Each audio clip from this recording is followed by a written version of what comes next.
Hello, beautiful podcast community. It's your girl, your host, Jocelyn. And as always, I'm so grateful you are here. When you experience an awakening, you are essentially experiencing a remembrance of a truth that you more than likely forgot due to societal and or cultural programming. Because there are so many truths to remember about ourselves, about life, and oftentimes we are reminded of the same truth over and over again throughout our life journey. There are many iterations and experiences of awakening.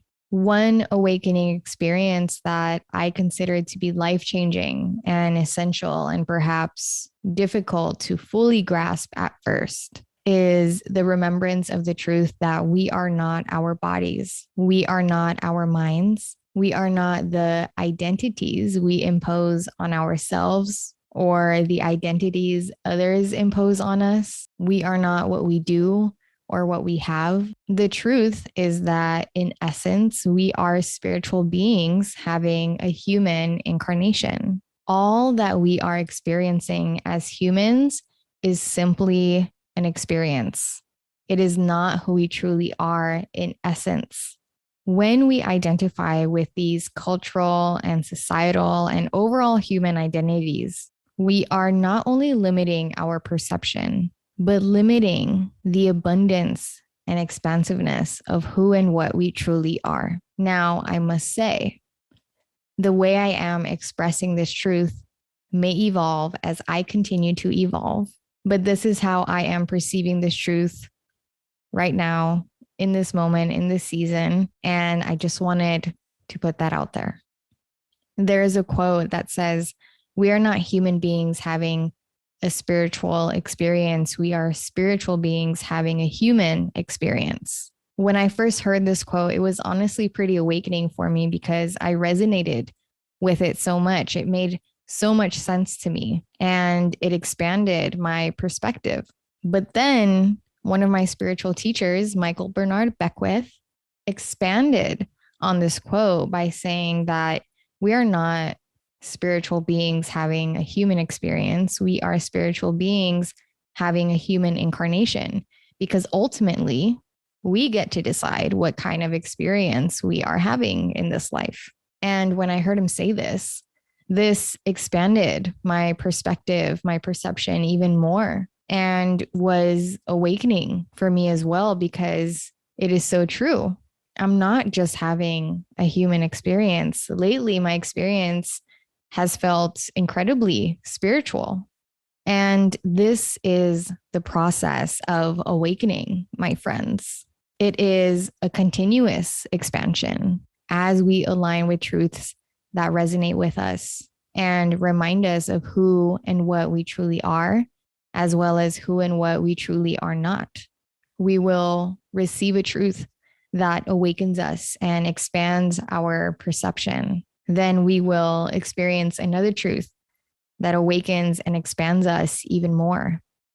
Earlier, I mentioned that when we identify with really any sort of identities, we are imposing limitations on ourselves.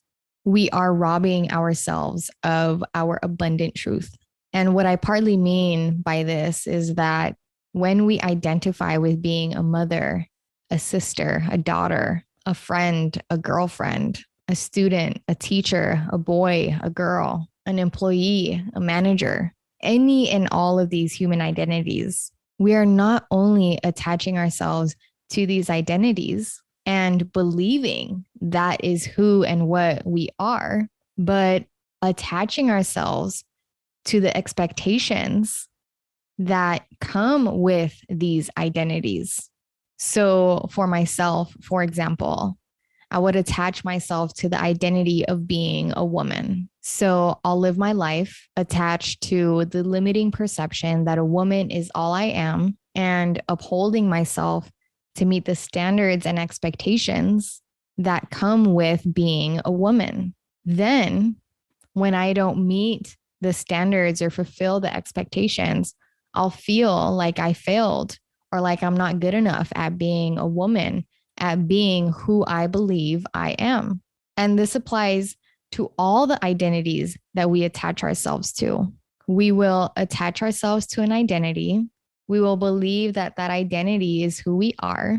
We will know the societal and cultural standards and expectations that come with that identity we are identifying with. And then when we don't meet the standards or fulfill the expectations of our identities, we will feel like failures. We will feel not good enough. So much comes as a result to us attaching ourselves to identities. One of them is that we'll believe that our identities are all that we are, which therefore our identities become our limitations, as I've been sharing. And may I reiterate that most of these identities we attach ourselves to don't even come from us choosing them. Our societies and cultures and environments will tell us what our identities are, and we will believe them. It's wild. And this is why unlearning and unprogramming is necessary for our healing, our awakening, our liberation, and reclaiming our sovereignty. But identities aside, we will believe that we are our bodies. We are the thoughts that we think. And this then not only makes it more difficult for us to take a step back and become the observer of our thoughts, of our lives, of ourselves, but difficult to even grasp that concept of being the observer because we are so attached to who we think we are. We are so attached to thinking that we are our bodies, our minds. Initially, this episode was going to be about me expressing how grateful I am to experience Jocelyn, Jocelyn's personality and soul development and journey. But to really understand what I mean by this, I had to share all that I've been sharing up until this point. And I have some more sharing to do. So perhaps I'll save that expression of gratitude for an upcoming episode. And for this episode, since we've been talking so much about identities, I'll express my gratitude for expanding my conscious awareness of who I am and practicing not limiting myself to any particular identity. I say practicing because this is all a practice. When you awaken to a truth, practicing that truth is a lifelong journey and commitment. Another result that comes from us attaching ourselves to identities is that we create these ideas and perceptions of separation. We distance ourselves from the truth that we are all one. And therefore, the concept of oneness becomes difficult to grasp and understand. I am a woman, he is a man, we are not one. I am brown, they are white, we are not one. I am Mexican, she is Chinese, we are not one. I am 28, he is 72, we are not one. I am rich, they are poor, we are not one.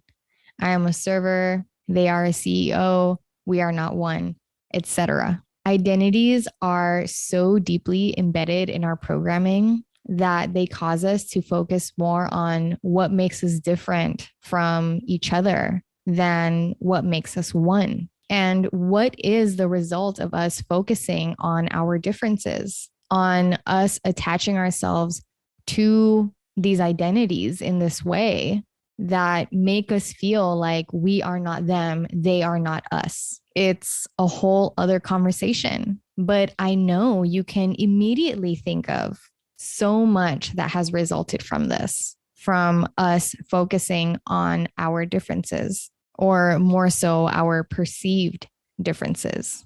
We humans inflict so much suffering upon each other and therefore upon ourselves because we are one due to our quote unquote differences.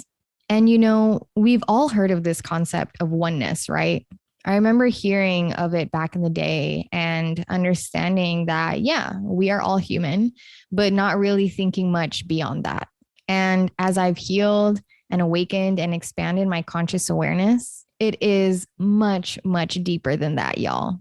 Like, this is another thing I am truly just so grateful for, is sincerely coming to understand how we are all one, is truly understanding oneness and just how interconnected we all are, not only to each other as humans, but to the trees, the flowers, the bees, the elephants, the water, the wind, the sun, the stars.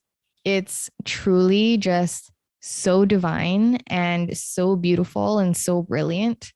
This is one reason why I can tell a stranger and a tree that I love them and sincerely mean it, because I understand how we are one. I'll see a man walking down the street and think that is my brother.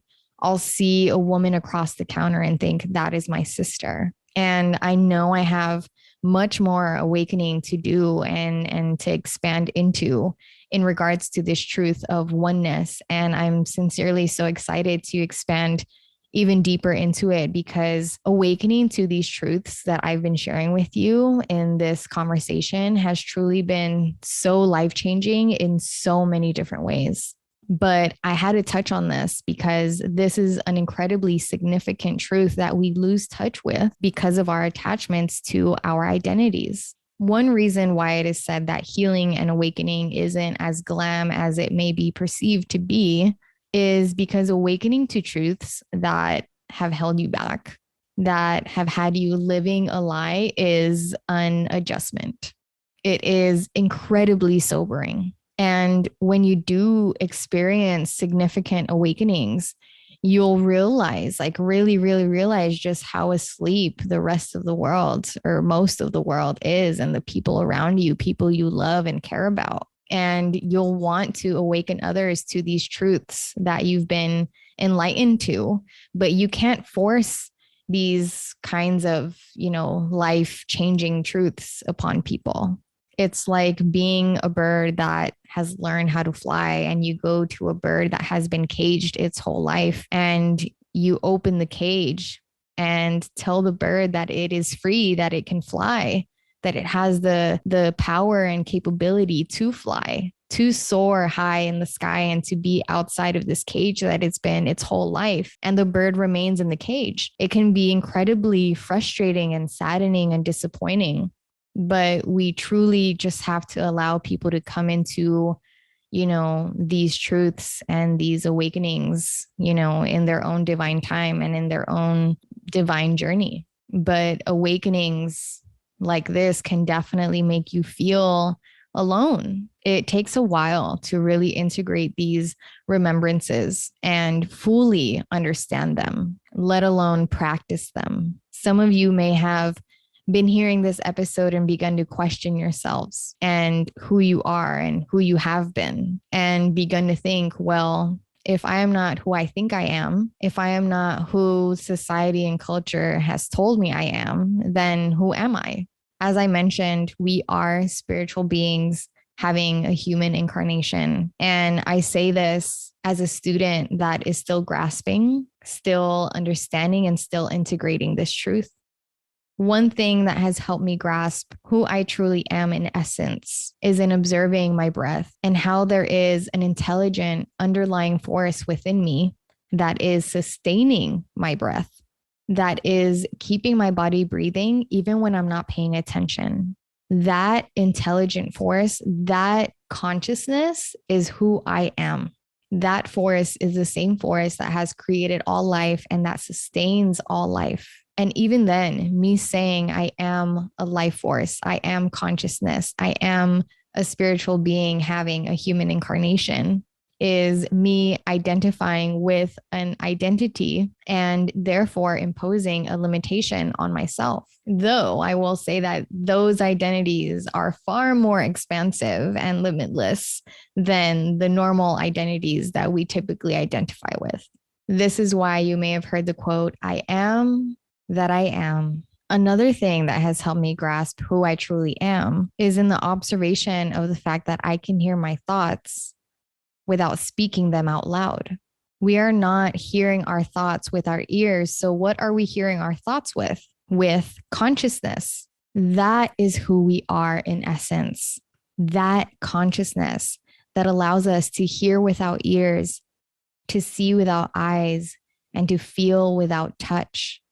I've spent the past couple of years reinventing myself. I say reinventing in quotations because I don't believe that us evolving into who we grow to resonate with is us reinventing ourselves. I believe it to be us becoming more of who we truly are. But I share this because experiencing changes in who I was and how I showed up in the world, all while experiencing a significant spiritual awakening, had me really stripping away identities and expectations tied to those identities I had attached myself to.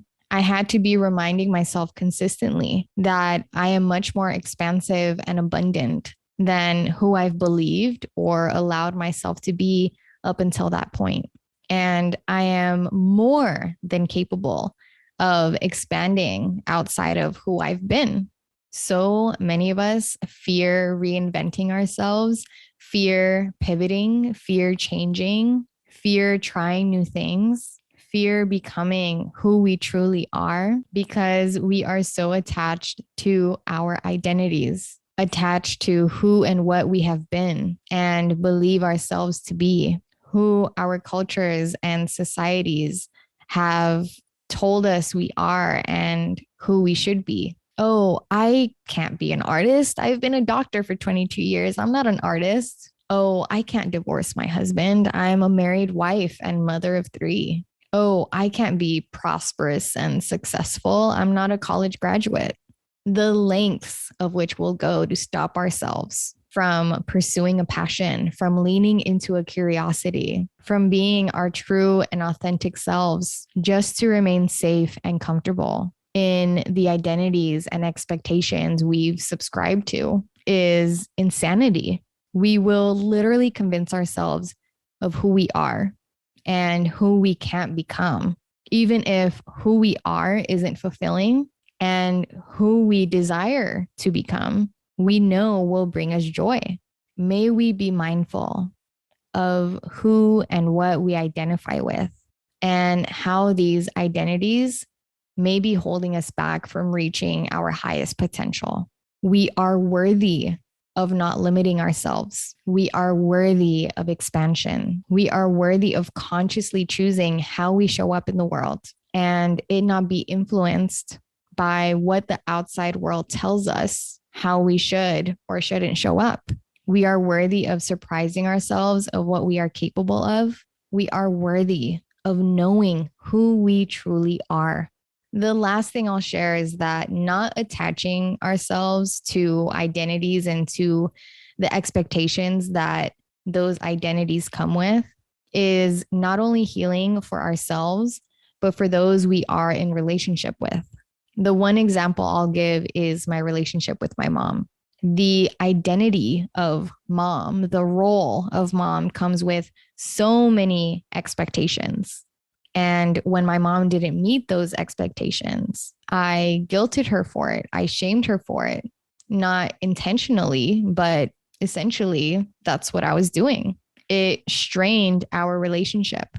Once I saw my mom, not even as a spiritual being or intelligent life force, but simply as a human, I was able to strip away all those societal and cultural expectations I imposed on her as a mother and got to see and understand her more as a human, as someone who is flawed and who is learning just like we all are.